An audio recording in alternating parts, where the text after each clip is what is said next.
Belluno si ferma sotto il 50%, pur guadagnando 3 punti rispetto alla tornata regionale precedente. L'affluenza alle urne fa segnare il 47,84%, la più bassa di tutte le altre province del Veneto, e il risultato offre una doppia lettura. Da un lato lo scontento storico dei bellunesi rispetto alla politica regionale per la montagna, dall'altro l'impossibilità del voto degli iscritti all'AIRE, il registro degli emigranti residenti all'estero, che hanno fatto la differenza nella consultazione referendaria costituzionale.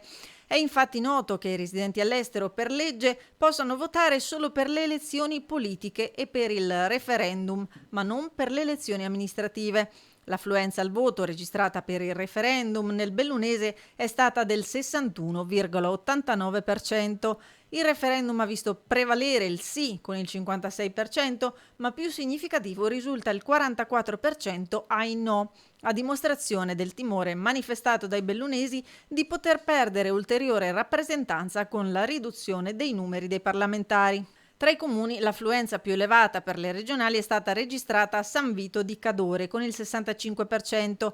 Domani l'apertura dello scrutinio per le comunali, ma già il primo risultato è arrivato perché ancora una volta Voltago è condannato dal mancato raggiungimento del quorum. La percentuale dei votanti si è fermata al 43,15%, per cui nel comune a Gordino per il secondo anno consecutivo continuerà la gestione commissariale.